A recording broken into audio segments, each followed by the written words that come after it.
I'll be back in a bit with details of the stories and plenty more. For now, it's back to you, Lindy. Thanks, Vanina. Well, we start the hour in Cameroon, where several seamen, including 3 Russians, have been abducted from 2 ships off the coast of the West African country. Both vessels were attacked within hours of each other while they were anchored off the port of Douala. A Cameroonian Navy source says the kidnappers are possibly Nigerian pirates, adding that search and rescue efforts are underway.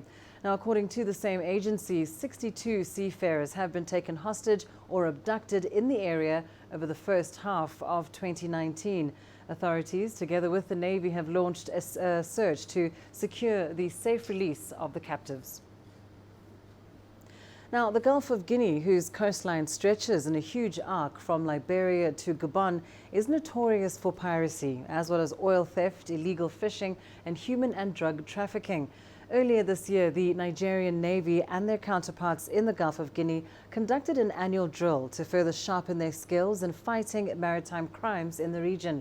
31 countries took part in the exercise, with several warships deployed. CGTN's Deji Badmus has more. Arrest of pirates at sea. But this is not the real thing. It's a simulation involving the navies of the countries making up the Gulf of Guinea and their allies. It's part of a drill to prepare them for a real-life situation, which is quite common on this water. 11 warships are taking part in this exercise, 8 of them from the Nigerian Navy and the remaining 3 from the navies of Portugal, Morocco, and the United States of America. Alpha Zulu! Alpha Zulu! The exercise, which has been on since 2010, was initiated by the United States of America Africa Command as part of measures to foster togetherness among African navies. This year's sea exercise held in the Gulf of Guinea. In all, 31 countries took part in the drills. The cooperation has been very excellent. We have played with the Portuguese ship, which we did on the second day of the exercise. You all witnessed the boarding. We played the role of a rogue ship, and the Portuguese boarded the ship, and everything went on well. Today we played the role of a real man of war, rescuing a hijacked ship, and it went on well. That was with the Moroccan ship. If you look at the criminal activities within our waters, it borders on piracy, hostage-taking, illegal bunkering, kidnapping, So the new thing we added this time around is what we call search and rescue. This is something that has not really happened within our water because it has been very, very safe, but we envisage that someday, we may be required to search for a ditched aircraft or even a sunken ship. The water stretching the entire Gulf of Guinea is considered among the world's most dangerous for seafarers. Maritime watchdog, the International Maritime Bureau, says attacks in the waters of the Gulf of Guinea more than doubled in 2018. Accounting for all 6 hijackings worldwide, 13 of the 18 ships fired upon, 130 of the 141 hostages taken globally, and 78 of 83 seafarers kidnapped for ransom. The navies of the region and their allies are hoping to reverse the trend with these drills. We are bringing out the new tactics being used by the criminals, and we are also putting them into practice as we are conducting this exercise. So it has really helped us to secure our sea lines of communication. We have developed the capacity to secure our sea lines of communication. The route now is freer than before for trade than ever before. One of the challenges militating against Nigeria's fight against maritime crime is a lack of diligent prosecution. To address the issue, officials of some of the agencies in charge of prosecution have been embedded with the Navy to take part in the drills and see things for themselves. All these agencies, starting from Ministry of Justice, Immigration, Custom, NDLA, Nigerian Police, they are all here. So with this group of agencies around us, we are now assured that once we make arrests, the procedure of investigation and prosecution and final conviction, will be perfect. Beyond being a drill, this was also some kind of show of force by the navies of the Gulf of Guinea. sending a clear message to pirates in the region. It now remains to be seen how the naval personnel apply what they have learnt here in real-life situations. Deji Badmos, CGTN, Lagos, Nigeria. To Hong Kong now, where fresh protests are underway. Earlier, 5 people were detained for insulting the Chinese flag. The Hong Kong police have released a statement. The case sends a message that if those who committed crimes were not arrested on site, it doesn't mean that we won't take further steps to bring them to justice. If anyone breaks the law, the police will definitely collect evidence and bring the criminals to justice. Well, earlier this month, 5 people tore down the Chinese national flag and threw it into Victoria Harbour.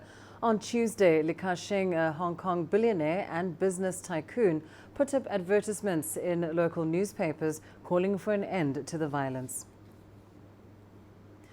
Meanwhile, lawyers in Hong Kong are calling on the United Nations to launch a probe into the unrest in the city, specifically the United States' possible involvement in the protests. There is prima facie evidence showing that the U.S. has played a very important role in the extradition law protests. We urge the UN Secretary General to consider the following aspects. Firstly, launch an investigation into whether the U.S. has funded any organizations, firms, and individuals, and on whether the U.S. has incited and provided training to protesters. Look into any direct or indirect planning from the U.S. on the recent unlawful gatherings and violence. Secondly, we hope the Secretary General could launch a probe into whether the U.S. has coordinated or secretly guided the protests through other groups or individuals, and whether it has cooperated with any local or foreign media that recognize U.S. interests to release biased information that have stirred up the violence. Thirdly, if all these were the case, please consider appointing a UN investigation division to launch a probe into relevant U.S. organizations in Hong Kong. Now, Hong Kong is seeing its slowest growth in decades amid ongoing protests across the city. A stimulus package is on the way to boost the local economy, but will it help? Our reporter Ge Yunfei finds out. Gripped by violence and protests, Hong Kong's economic growth falls to its lowest level in a decade. A stimulus package of 19 billion Hong Kong dollars, about $2.4 billion US, will be injected into the Hong Kong economy. It's comprised of a series of relief measures aimed at boosting growth. We have forecast in 2019 fell to a new low, 0 to 1%. People might ask whether these measures are in response to political pressure as a result of the extradition bill incident. I can tell you that this is very clear that these two things are not related at all. These measures are planned as a result of our assessment of the economic situation. Hong Kong's economy is at stake. Some critics say the government stimulus package aims to ease the social unrest by giving out sweeteners and waivers. But if the city's economy continues to slide, 2019 may turn in a negative growth rate for the year. Well, I think the timing is absolutely correct. We're under a lot of pressure at this point in terms of our economic development at this point. If you look at the violent activities over the last 2 months that we've seen in Hong Kong, is adding to that pressure. While some say the package is only aimed at short-term interests, Chow disagrees. No doubt it's certain stimulus is aimed at the short term. If investors' confidence are back, and if general public's confidence in terms of spending and consumption is back, it will lead to long-term benefit. Chow calls for an end to the violence to prevent Hong Kong from sinking into a recession. So I think you see even potentially worse statistics in the next quarter, and it's critical that we stop and control all of the violent activities at this point. He hopes Hong Kong returns to its normal path of law and order as soon as possible. Ge Yunfei, CGTN, Hong Kong. Let's head to the Democratic Republic of Congo now, where 2 new Ebola cases have been confirmed in the country's South Kivu province. This opens a new Ebola front, more than 700 kilometers south of North Kivu, where the outbreak was first detected just over a year ago.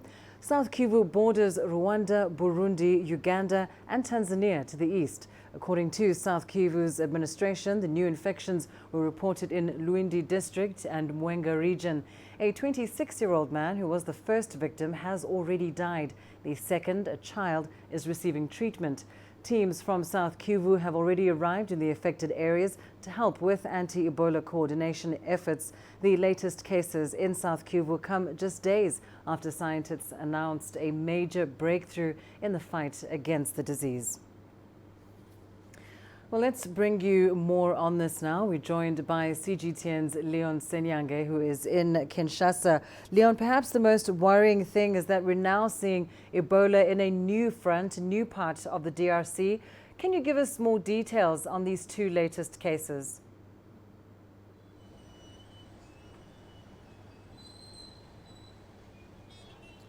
Well, what we've been able to gather is that the two cases, a 26-year-old mother and her 7-month-old child, tested positive of Ebola.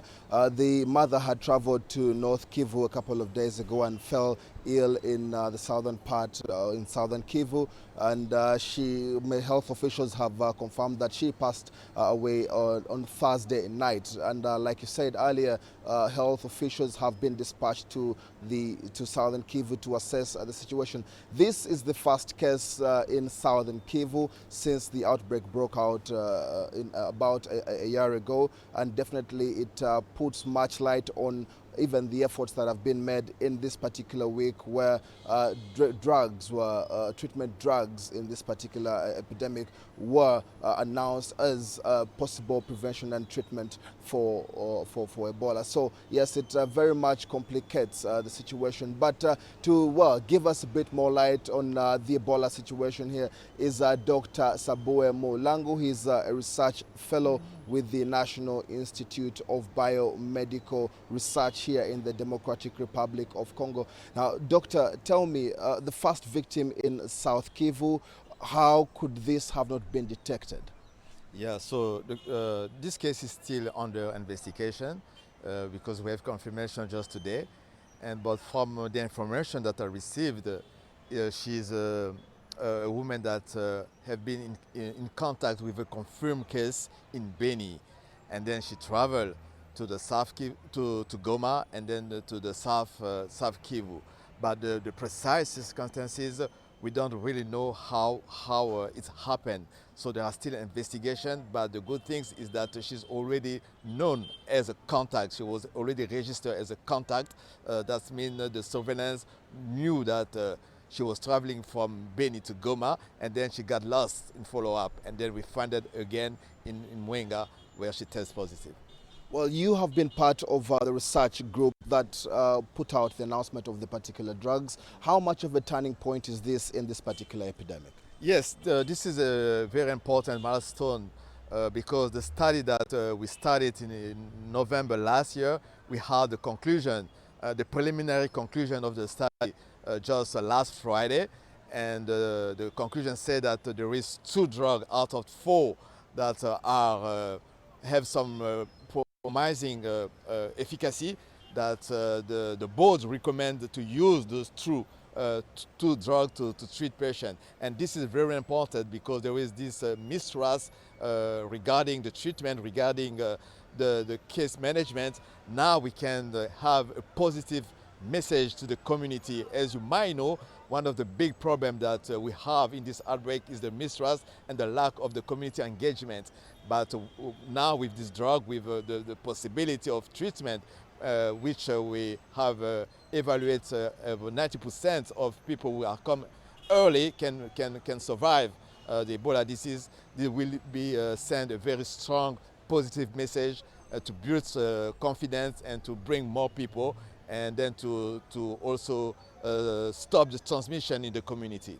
Well, a particular sample was used in the trial for these particular drugs. What will now the distribution be like now that they can be confirmed or have been confirmed for use? Yes, we are working closely with the company who provide us with the drugs. So there is enough drug for every new cases, every place where we can treat patients, there is enough drugs. So there is no patient unless there is some death in the community, but when the patient arrives in the treatment center, there will be drug available for the patient.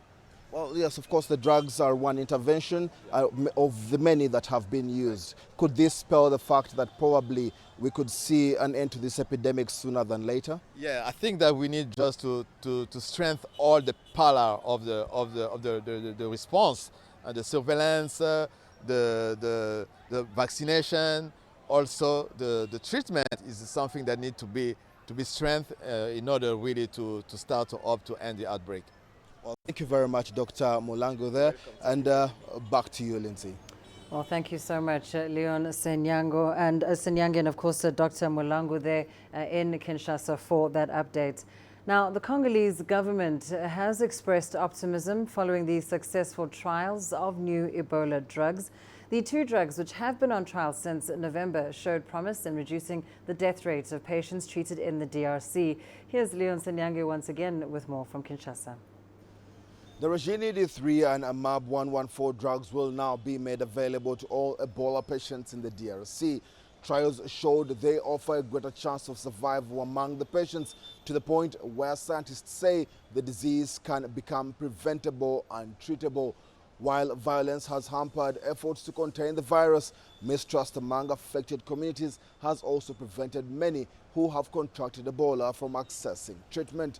Dr. Jean-Jacques Muyembe, the Director General of the National Institute of Biomedical Research, says the discovery will help change attitudes. The problem we have is the lack of community engagement, because most of the people will say, yes, if you send your patient to the treatment center, he will die. So now we will say, no, send your patient to sit at you. We will cure him. So this treatment has a positive impact on the fight against Ebola, on our strategies against Ebola. The current outbreak, the second largest ever, has lasted over a year in the DRC, and more than 2,800 people have contracted the disease. Nearly 1,900 have died. Last month, the World Health Organization declared the epidemic a public health emergency of international concern. Leon Sanyanga, CGTN, Kinshasa, Democratic Republic of Congo. Let's take a short break. Here's what's still ahead on the program. All set for the signing of the Sudanese Constitutional Declaration on Saturday. And a women's business network in South Africa raises funds to support refugees. Over the centuries, as a trading hub connecting Asia, Africa, Europe, and the Middle East, Zanzibar became a land where different forces met. This is easily visible inside the Sultan's Palace, built in 1883, now a public museum. Out of this cultural melting pot, the island became a birthplace to new trends.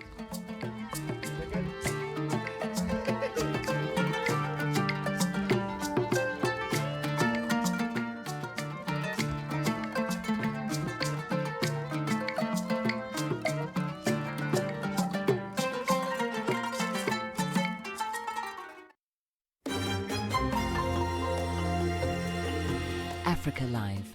Find your voice.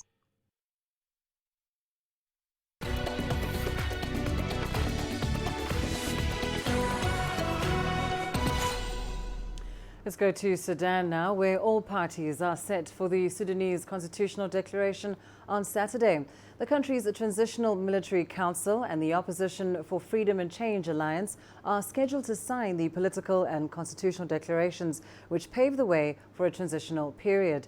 Now, the political declaration signed by the two sides last month determines the structures of the transitional period, including the Sovereignty Council, the Council of Ministers, and the Transitional Legislative Council.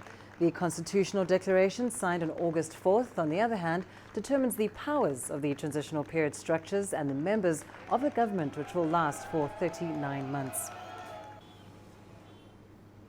Well, with the announcement that Sudan's protest leaders have nominated a former senior UN official for the post of Prime Minister, it appears an agreement between the country's military council and the main opposition coalition is in the early stages of implementation. But let's look back at how we got here. CGTN's Robert Nagila takes us through a timeline of Sudan's revolution. Begins on December 19, 2018, when hundreds of Sudanese protest in the northern city of Atbara against soaring bread prices. In the days that follow, protests break out in several Sudanese cities, and by January 18th have spread to many parts of the capital, Khartoum. On January 25th, the leader of Sudan's largest opposition party demands President Omar al-Bashir step down. The most important demand is that this regime must leave and be replaced by a transitional national government, whose duty is to achieve peace and human rights and liberties. The government must implement an economic program that will relieve the suffering of the people, as well as a reform program and a national conference to draft the constitution. On February 22nd, facing the largest ever protests since he came to power, President Omar al-Bashir declares a state of emergency. On April 11th, with the country engulfed in protests, the defense minister announces that President Bashir has been removed from power and detained. I'm announcing here, as defense minister and head of the Supreme Security Council, we're removing this regime and detaining its head after he was arrested in a safe zone. Ibn Auf becomes the head of the new Transitional Military Council, but steps down a day later after protesters reject his nomination. He is replaced by Lieutenant General Abdel Fattah. On June 3rd, security forces raid a sit-in protest outside the defense ministry in Khartoum. Medics say more than 100 people are killed in the assault.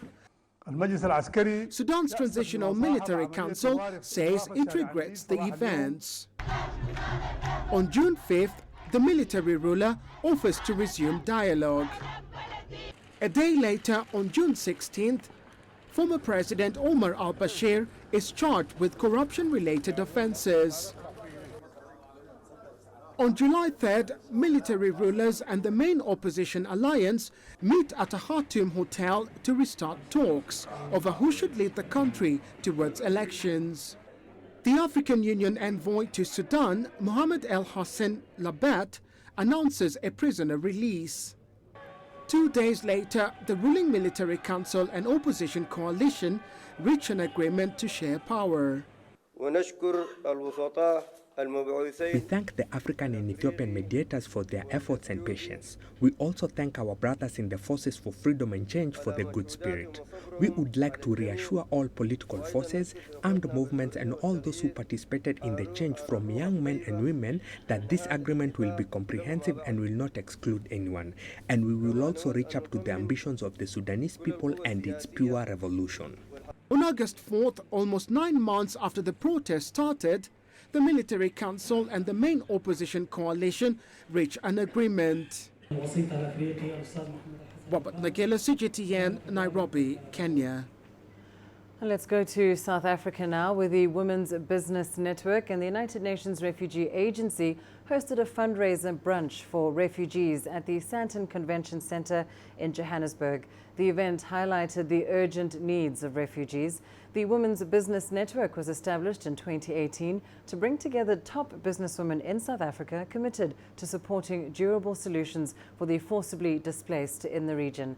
CGTN's Yulisa Njamela has more. Refugees are people who are forced to leave their home countries because of war, ethnic violence, or other forms of persecution. Internally displaced persons are people who are forced to leave their homes but stay within their country's borders. The plight of these refugees and internally displaced persons is a world crisis. At any racial and religious intolerance are common factors. Globally, over 70 million people are forcibly displaced, with Africa African Development Community, the Democratic Republic of Congo. There are more than businesswomen in South Africa committed to supporting durable solutions for the forcibly displaced in the region. This event is about ensuring that refugees are taken care of.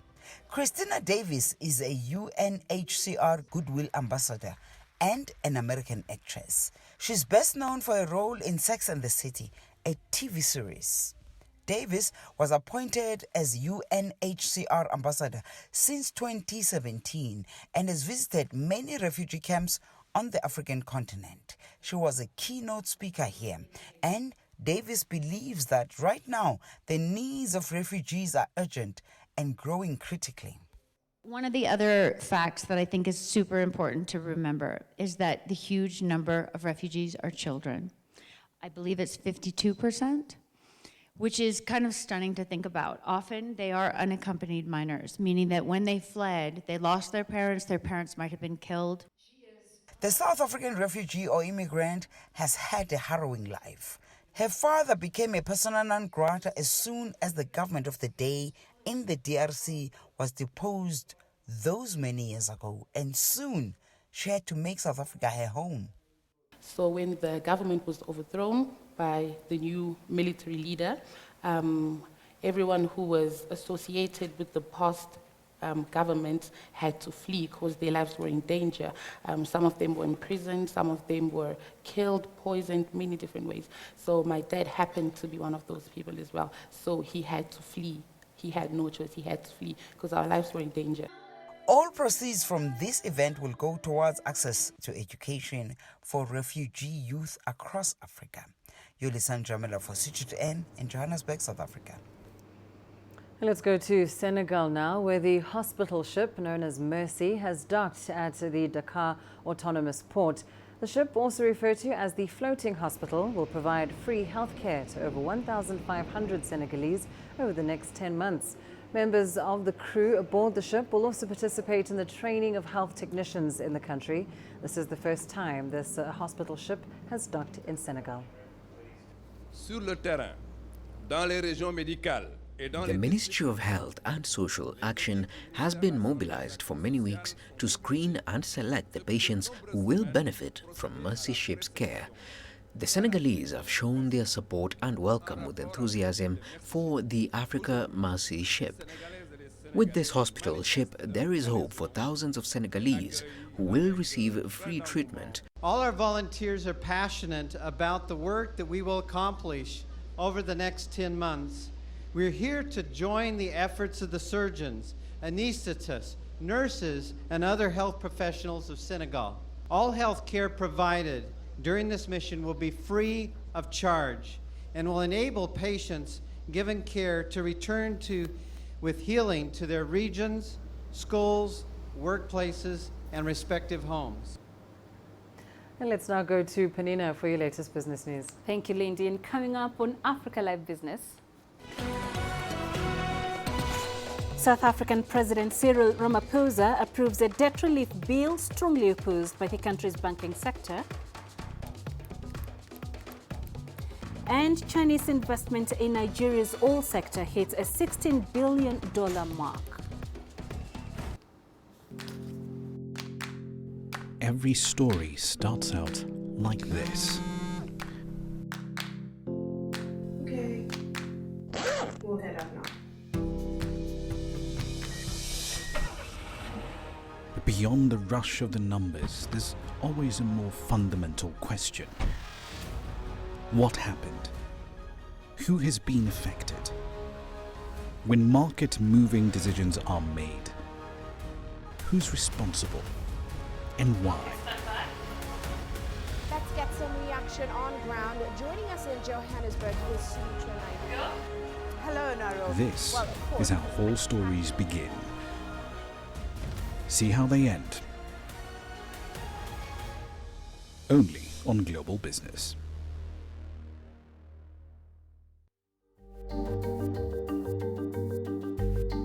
Africa Live. Find your voice.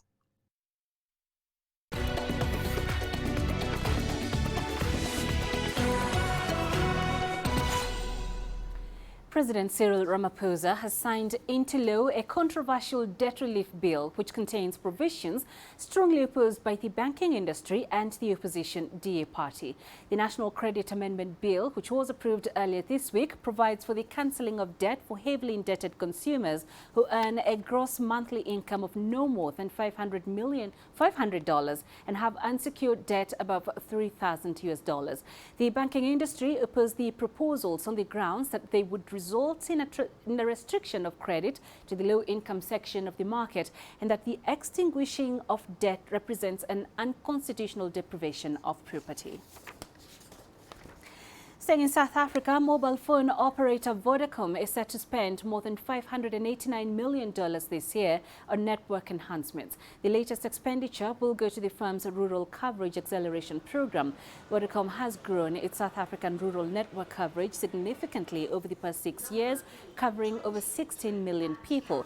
At the moment, its 3G network are available to more than 97% of South Africa's population living in rural areas. The network operator, however, is currently battling with vandalism and theft, where as many as 500 towers out of its 14,000 have either been vandalized or stolen.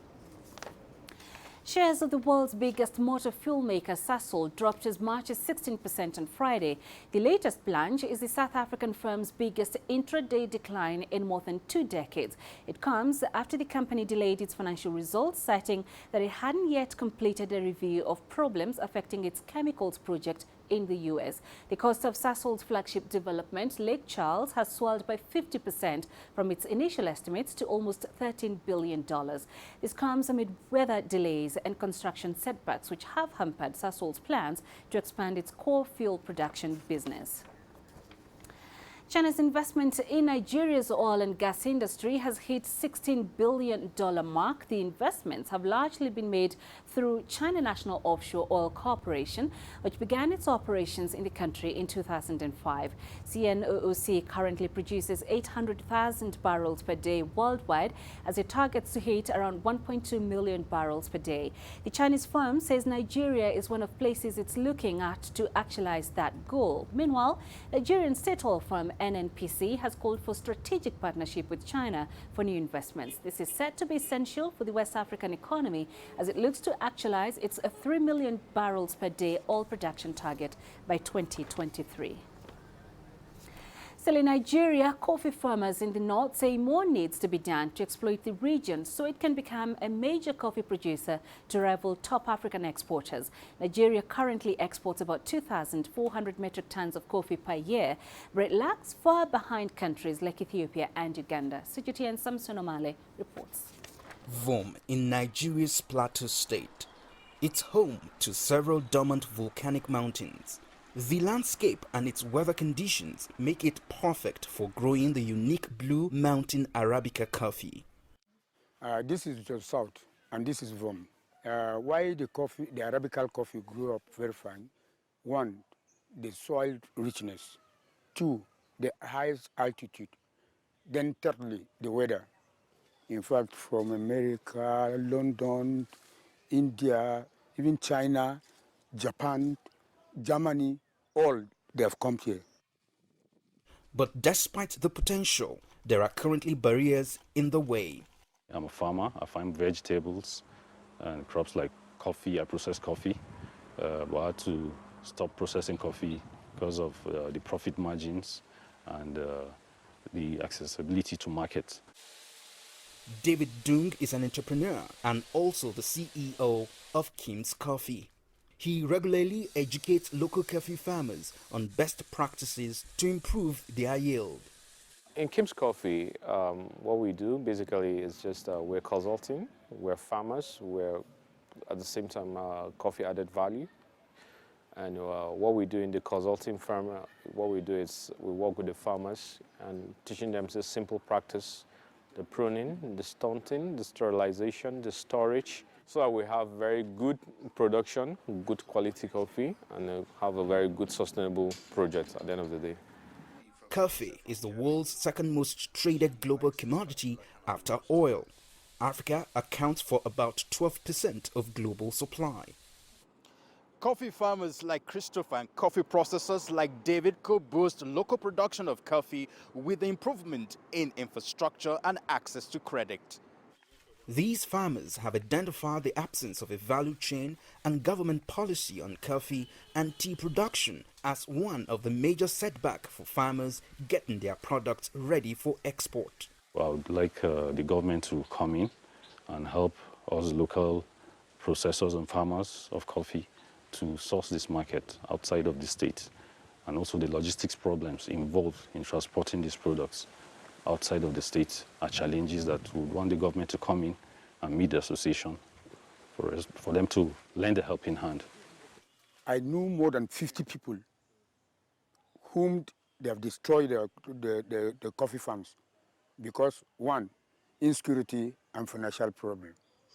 The Plateau Agricultural Development Program is a government agency responsible for interfacing with coffee producers. It claims much is being done to provide farmers with services to improve yield. The government is paying us salary to enable us render services to the farmers and even allowances to go to the field and render the extension services on coffee and other crops. In the past, the government also gave us money to multiply coffee seedlings, and we did that, and we launched the promotion of coffee production by supplying them the seedlings free of charge. And so, if coffee production soars here, it could complement oil as a major foreign exchange earner and allow producers like Christopher and David to tread a path towards greater success. Samson Omale, CGTN, Jos, Nigeria. Indonesia is the world's second biggest marine polluter, but that shame has been put to some good use by farmers in the country, particularly in the small village of Bangun. Residents there say they earn more money sorting through piles of garbage than growing rice in once lush paddy fields. With the details, here's CGTN's Shlanela Lupuwana. Once home to rice farmers and luscious green paddy fields, this Indonesian village is now a dump for truckloads of rubbish. However, this is not just trash. Residents here have found a way to reel in profits from the problem by opening their gates to the garbage trucks. I used to be a farmer and now I'm sorting rubbish, simply because I get money by doing this. If I'm farming, I need to wait 3 months to get results. But if I'm sorting rubbish, we can make money in a day, 2 days, or even a week. More than 60% of residents in this small village have dived their way into the rubbish sorting business. And for the time being, that looks unlikely to drop. On average, a worker in Bangun can earn between $7 to $14 per week, picking through the sea of paper and plastic trash. That figure is set to rise to as much as $35 if the piles are particularly high. In just a week, you can earn more than $35 US, sometimes more than $70 US if there are more rubbish than usual. If there are none, the minimum worker can earn between $7 to $14 per week. Recently, Indonesia tightened its import rules and customs inspections. The country sent hundreds of tons of foreign waste back to their countries of origin. We already know that Indonesia is dirty, and now America is adding their rubbish on top. The relations between these countries are good, but sending garbage is clearly a violation of the law. While it may be more lucrative, environmentalists say the piles of garbage are a threat to villagers' health. But the view here is different. These small Indonesian farmers say restricting trash from countries like the United States, Canada and Australia will wipe out a key source of income. Shlanela Lupuwana, CGTN. We'll leave it there for now, but later on Global Business, we'll be looking at Ethiopia's economic reforms as the country opens up the state-dominated financial sector. That's at the top of the hour. I shall see you then. For now, it's back to you, Lindy. Thanks, Panina. Well, let's take a short break. Here's what's still ahead on the program. Coming up, we focus on Congolese artist Patrick Bongoy and his quest to change how art, the environment and society come together. Join us in Global Business and see Africa through our eyes. the greatest journeys, the greatest sights, the greatest adventures. Here in Kanata, this weir allows the locals to walk on water. We're far more than just TV news. We're your passport to the wonders of Africa. To bring you stories of struggle, survival and hope.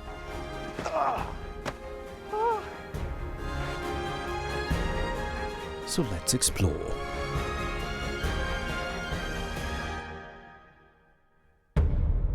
CGTN. See the difference.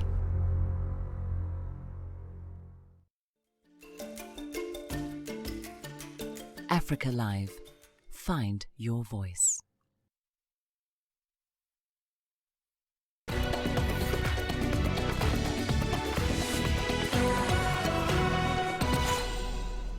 To South Africa now, and Patrick Bongoy's new solo exhibition known as Matter addresses the traumatic symbolic significance of rubber in the country. The exhibition consists of a series of new sculptures crafted from red and black rubber, which Bongoy uses to examine the past and the present of the Democratic Republic of Congo. CGTN's Lindy Mtongana has more. Patrick Bongoy is a DRC-born South African resident.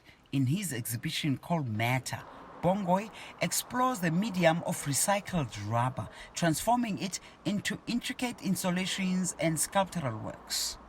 He also explores the overarching themes of migration and alienation through the loss of one's homeland, as well as the resulting effects on both identity and culture. It's a poignant exhibition that also offers commentary about the degradation of society and its natural resources. Bongoy resides in Cape Town, but this work is here at the Momo Gallery in Johannesburg. So we spoke to Odysseus Sririnza, the curator of this work. In this particular case, Patrick Bongoy addresses the history of rubber and its relationship to the Democratic Republic of Congo and the history of colonialism by Belgium and Leopold. So he brings into light the history of laborers who were affected by that colonial regime that required laborers to harvest rubber, and the consequences of that was significant damage to the environment in the Congo, but also to the people of the Congo, where we saw people's limbs mutilated if they did not meet the requirements of the quota that they were required to collect. To highlight the mutilation of the limbs, Bongoy meticulously uses his hands to put together this intricate work. What struck me when we're curating the show and talking to the artist himself is realizing that every single element or item on each artwork is created by hand. And he cuts the rubber by hand, the weaving is done by hand. And if you think about it closely, if he had grown up in an era where he would have been affected by the kind of destruction that was happening when people's hands were being mutilated, he would have lost his hands. And then this work would have not actually been created. In this exhibition, Bongoy also zones in on the specific aspects of dehumanizing that takes place when people and entire communities are plagued by toxic historical narratives and socio-political violations. One of the most important things that art does is that it brings forward the questions of the past, the relevance currently, but also to make us think about where we're going in the future. I mean, the Congo is a very troubled area in terms of its rich mineral resources that people are always fighting over. So that cycle is constantly ongoing. So this exhibition wants to bring to light, the ongoing chaos that is in that area, but also to address issues of the past. The exhibition is on until the end of August. Lindy Mtongana for CGTN in Johannesburg, South Africa. And to Uganda now, where the government is helping its musically talented youngsters build a career in the industry. The government has constructed a music studio that gives young artists a chance to record for free. Isabel Nakiria has more.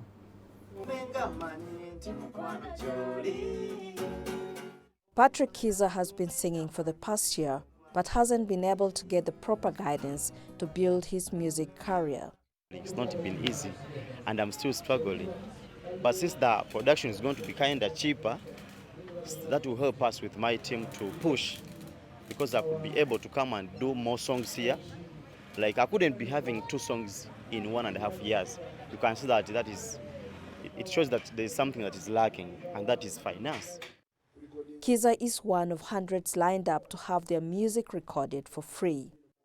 Over 450 rising musicians have so far registered at a music studio facility built by the government.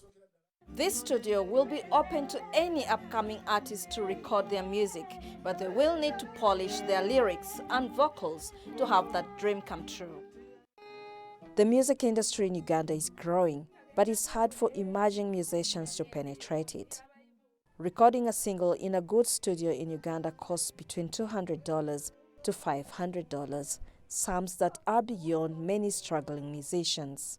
When the artist is coming out, this artist needs good studio, good producers, good live instrument players, good environment, and also a good song with good lyrics, catchy, and a song comes out, like a song that anybody can relate with. So this becomes really a challenge to so many, like all of them, if you don't have a chance to get someone to show you the way. A team of music professionals, including songwriters, guitarists, producers, and sound technicians, will take the musicians through rehearsals before they hit the studio. Kiza hopes the training he gets here will enable him to record several albums, and that one day he will see his name in lights in Uganda and maybe beyond. Isabel Nakiria, CGTN, Kampala. And here's a look at what's coming up in your sports news up next. Bosnian Vahid Halilhodzic officially represented as the new head coach of Morocco. Africa, where champions are made, records are broken, legends are born. We're there for every goal, for every knockout, for every step of the way.